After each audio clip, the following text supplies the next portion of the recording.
Halo semuanya, kembali lagi bersama saya Madianto. Kali ini kita akan membahas tentang strategi ketika biaya hidup naik. Upah minimum 2022 secara nasional hanya naik 1,09%.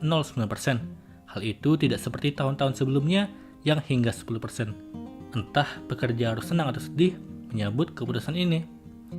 Sementara di saat yang bersamaan terjadi lonjakan harga kebutuhan pokok di musim hujan. Serta menjelang lebaran saat ini, harga minyak goreng, telur ayam, dan cabai sudah naik lebih dari persentase upah minimum. Kondisi ini membuat kita semakin menjerit. Kalau tidak pintar-pintar mengatur keuangan, bisa saja utang sana-sini untuk menutup beban pengeluaran yang membengkak. Dikutip dari Cermati, berikut adalah cara mensiasati biaya hidup yang tinggi meski gaji hanya naik tipis. Yang pertama, memperbarui rencana anggaran. Mengingat harga kebutuhan tidak sama seperti sebelumnya, langkah awal yang bisa dilakukan adalah memperbarui rencana anggaran. Buatlah daftar pengeluaran baru dengan harga teranyar. Belanja sembako, menghitung kenaikan harga telur ayam, minyak goreng, cabai, dan barang sembako lain. Kalau ada yang pengeluaran yang bisa dikurangi atau dipangkas dari daftar belanja sebelumnya, segera lakukan agar tidak besar pasak daripada tiang. Contohnya belanja sembako pada rencana anggaran bulan awal sebesar 300.000 menjadi 350.000 dengan adanya kenaikan. Kalau ada rencana pembelian kompor baru, maka kamu bisa mencoret atau menunda rencana tersebut kalau masalah kompor lama hanya karena sudah berkerak dan masih bisa dipakai. Kedua, mengontrol keinginan. Kebutuhan dan keinginan merupakan dua hal yang berbeda. Kamu bisa mengetahui perbedaan keduanya dari tingkat pentingnya barang tersebut dan alasan kenapa kamu membelinya. Misalnya ingin membeli tas baru karena biar gaya, itu namanya keinginan. Tapi kalau membeli karena tas sudah rusak, barulah kebutuhan. Di situasi harga-harga sedang naik, tak perlu meninggikan gengsi. Kamu harus ingat bahwa gajimu tidak naik atau naik sedikit, sebaiknya hindari sifat konsumtif. Hindari gaya hidup bermewah-mewahan, namun sebetulnya tidak memiliki kemampuan finansial untuk menunjangnya. Ketiga, lebih banyak aktivitas di rumah. Sebaiknya tahan hasrat dan godaan untuk berpergian, terutama ke pusat perbelanjaan, supermarket, kafe, restoran, atau tempat lainnya. Pergi keluar pasti merogoh kocek, seperti ongkos transportasi dan jajan. Semakin sering berpergian, semakin banyak pula duit yang dikeluarkan. Kalau tidak ada kepentingan, sebaiknya tetap di rumah supaya lebih hemat.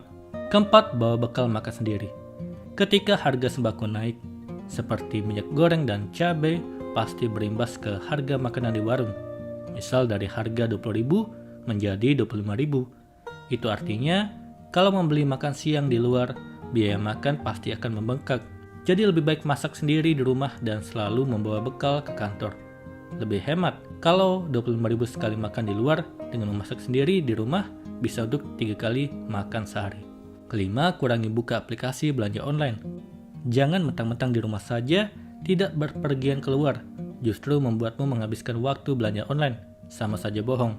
Itu namanya bukan hemat. Tahan jarimu untuk membuka aplikasi belanja online selagi di rumah atau dimanapun. Tujuannya untuk mencegah pembelian di luar rencana karena tergoda promo gratis ongkir atau diskon. Keenam, menjaga kesehatan. Biaya kesehatan sangat mahal, apalagi tanpa asuransi kesehatan. Oleh karena itu, lakukan cara untuk menjaga kesehatan. Meningkatkan daya tahan tubuh di musim hujan dan di masa pandemi. Caranya dengan rutin berolahraga, mengkonsumsi makanan bergizi, tidak bergadang, minum vitamin, istirahat yang cukup, perbanyak air putih, dan lainnya. Selalu bersyukur dan kelola gaji dengan cermat. Berapapun gaji atau penghasilan yang kita terima, naik atau tidak naik, tetap harus disyukuri. Dengan bersyukur, kamu akan senantiasa merasa cukup. Di samping itu, mengelola gaji dengan cermat termasuk alokasikan untuk investasi, tabungan, dan dana darurat, sebab gaji besar pun kalau tidak bersyukur dan cerdas mengaturnya, keuangan akan menguap begitu saja. Itulah strategi ketika biaya hidup naik. Kali ini kita akan membahas tentang prinsip agar keuangan baik dan aman. Bagi yang sudah memiliki penghasilan, baik itu dari kerja di kantor maupun dari usaha yang dijalankan, akan merasa bahwa diri kita bebas dalam menggunakan uang yang dimiliki untuk jalan-jalan, membeli barang-barang mewah atau yang diinginkan, dan lainnya. Hal ini dilakukan sebagai bentuk hadiah karena diri sudah bekerja keras. Perilaku seperti ini tidak baik untuk dilakukan, sebab hanya akan membuat keuangan menjadi lebih buruk. Apalagi kalau penghasilan yang didapatkan langsung habis begitu saja dalam beberapa hari. Bagaimana nanti untuk memenuhi kebutuhan hidup ketika sudah di tanggal tua? Maka dari itu bagi semua orang yang sudah punya penghasilan, sangat penting untuk memiliki prinsip dalam mengelola uang dengan baik agar kondisi keuangan tetap baik dan aman.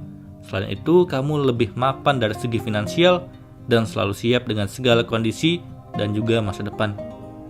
Lalu seperti apa prinsip yang harus dimiliki untuk setiap orang dalam mengelola keuangan agar kondisinya bisa tetap baik dan aman? Simak ulasannya berikut ini yang diambil dari Cermati. Yang pertama, mengatur anggaran atau budgeting. Kamu harus tahu prinsip budgeting dengan mengatur jumlah anggaran serta kebutuhan sehari-hari yang ada di dalamnya. Seringkali orang yang sudah memiliki penghasilan yang baik namun masih bingung bagaimana mengatur penghasilannya sehingga terkadang salah dalam membelanjakan. Hasilnya belum di tanggal tua tapi uang sudah habis.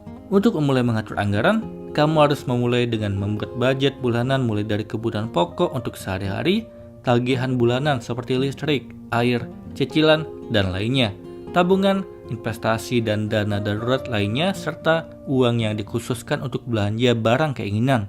Dengan adanya budgeting bulanan seperti ini, maka kamu akan menjadi tertib dalam menggunakan keuangan sehingga finansial tetap dalam kondisi aman. Bukan hanya itu saja, kamu juga bisa merencanakan bagaimana masa depan nanti. Kedua, pastikan tabungan cukup tangguh. Selain rencana yang matang, kamu juga harus memastikan jumlah dana yang disiapkan untuk alokasi ke berbagai pos tabungan cukup tangguh, baik itu untuk tabungan bulanan hingga dana darurat. Hal ini perlu disiapkan dengan matang, karena siapapun tidak akan pernah tahu kapan hal buruk akan menimpa, seperti kendaraan rusak, sakit, dan kebutuhan dadakan lainnya. Kalau perlu, siapkan rekening yang dikhususkan untuk tabungan dana darurat. Dengan demikian, keuangan yang lainnya akan tetap aman, sebab tidak akan terganggu karena ada dana darurat yang siap dipakai kalau diperlukan secara tiba-tiba. Ketiga, perhatikan pengeluaran dari riwayat belanja. Uang memang harus dibelanjakan, tapi bukan berarti kamu bisa semena-mena terhadap belanja bulanan atau barang yang diinginkan. Pengeluaran yang ada benar-benar harus diperhatikan agar kondisi keuangan tetap baik. Sebaiknya mencatat jumlah pengeluaran di buku keuangan khusus dalam satu waktu, misalnya mingguan atau bulanan. Hal ini akan membuat kamu terbiasa melihat riwayat belanja, apakah berlebihan atau tidak.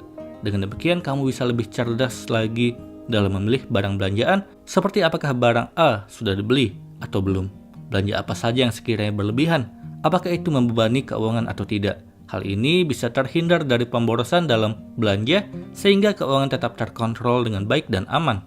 Keempat, tunda ambisi membeli barang yang belum perlu. Seringkali, kalau kita pergi ke mall atau toko melihat barang yang sangat menarik dan terkadang model terbaru, hal inilah yang membuat kamu antusias untuk membeli barang tersebut. Meski sebenarnya belum dibutuhkan, ada baiknya kamu menunda hal ini, karena sebenarnya itu belum diperlukan. Bisa dibilang penjual memang memberi kondisi supaya pengunjung mau membeli barang mereka meski tidak ada niatan sebelumnya. Oleh karena itu, kamu harus bisa mengontrol keinginan dengan baik. Ingatlah bahwa ada kebutuhan penting lainnya yang harus dipenuhi. Kalau memang belum butuh, kamu bisa menunda dalam waktu lama atau sampai barang tersebut diskon atau ada promo lain, sehingga tidak menyesal karena sudah mengamburkan uang untuk pembelian barang tersebut. Kelima, hidup sederhana. Itu penting. Kamu bisa menerapkan hidup sederhana dan hemat agar keuangan tetap aman dan sehat, atau menerapkan gaya hidup minimalis. Dengan merencanakan keuangan dan mengatur supaya hemat, pengeluaran bisa berkurang tanpa rasa keberatan. Banyak hal yang bisa kamu lakukan, misalnya dengan membiasakan diri, dengan membawa makan dari rumah, hemat listrik, dan membeli barang sesuai dengan fungsi dan kebutuhan, serta belanja saat promo potongan harga sedang berlangsung. Disiplin sebagai kunci utama sukses dalam atur keuangan. Percuma saja apabila semua prinsip keuangan telah direncanakan, tapi tidak dilakukan dengan kedisiplinan. Misal bulan ini menerapkan secara patuh, lalu bulan depan lagi lupa. Perilaku seperti ini hanya akan membuat keuangan tidak stabil. Untuk itu, disiplinkan diri menjadi kunci utama yang harus ditanamkan agar kondisi keuangan tetap stabil, baik, dan aman. Dengan demikian, kamu tidak perlu khawatir keuangan menjadi buruk dan tentunya sukses dalam mengelola keuangan bisa diraih. Kali ini kita akan membahas tentang tips agar kita bisa menabung setiap hari secara rutin. Menyiapkan masa depan dengan baik adalah prioritas utama bagi setiap orang pada umumnya. Ketika kita beranjak tua, maka produktivitas akan semakin menurun dan kesulitan untuk menghasilkan uang.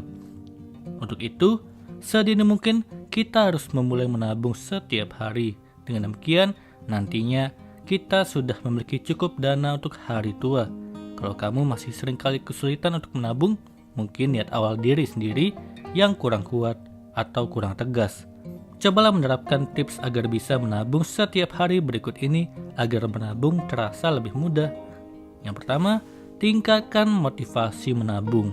Setiap orang tentu memiliki tujuan masing-masing untuk menabung, seperti biaya nikah, masa depan, biaya anak, dan lain sebagainya.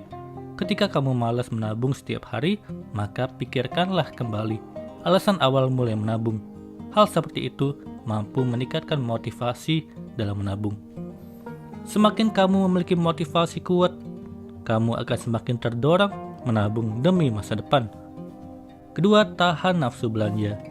Menahan nafsu belanja bukanlah perkara mudah, terutama bagi mereka yang selalu lapar mata. Hal tersebut yang harus kamu mulai atur dan biasakan demi bisa menabung setiap hari.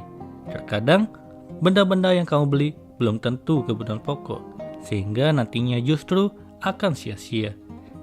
Disarankan untuk menyisihkan dana belanja untuk menabung. Boleh berbelanja hanya ketika kamu benar-benar membutuhkannya saja. Ketiga, prioritaskan menabung. Menabung harus menjadi anggaran yang wajib kamu perhitungkan tiap bulan. Menabunglah seperti membayar cicilan. Hal tersebut membuat kamu terbiasa untuk terus menabung secara rutin, bahkan menabung setiap hari. Dengan memasukkannya ke anggaran, maka tidak akan terasa kalau harus menabung setiap bulannya. Dalam masa tertentu, kamu akan mendapatkan jackpot yang luar biasa. Keempat, catat kebutuhan prioritas. Sebelum gajian, buatlah catatan kebutuhan. Masukkan juga menabung setiap hari sebagai kebutuhan prioritas. Dengan cara ini, kamu bisa mengetahui besaran biaya yang harus dikeluarkan per bulan. Kamu juga dapat menghitung apakah sudah sesuai dengan penghasilanmu. Kalau ternyata besar pasak daripada tiang, kamu dapat merombak catatan kebutuhan prioritas tersebut. Berikut adalah faktor agar kamu bisa menabung secara rutin. Yang pertama, tahan godaan. Terkadang godaan yang menjadi hal yang susah untuk dihindari. Ketika kamu sudah mulai menabung, biasanya akan tergoda untuk berbelanja. Dalam menabung, pengendalian diri merupakan hal yang paling penting. Kalau kamu tidak bisa mengendalikan diri dari godaan, maka dana tabungan bisa habis begitu saja. Lalu kedua, mengubah kebiasaan. Kalau kamu memiliki kebiasaan seperti makan enak setelah gajian atau belanja setiap bulan, maka ubahlah segala kebiasaan tersebut saat memutuskan akan menabung setiap hari. Mulailah berhemat dan memilih kebutuhan yang penting saja. Ketiga, tetap konsisten. Kalau kamu sudah memutuskan untuk menabung, maka lakukanlah dengan konsisten dan tidak putus. Tidak penting jumlahnya banyak atau tidak, yang utama adalah tetap konsisten. Keempat, menekan biaya. Tetapkan biaya bulanan yang akan kamu keluarkan dan janganlah buat biaya untuk kebutuhan lainnya. Hal tersebut sangat efektif untuk dilakukan agar kamu bisa menekan biaya bulanan. Lalu yang terakhir, kendali kebiasaan buruk diri sendiri.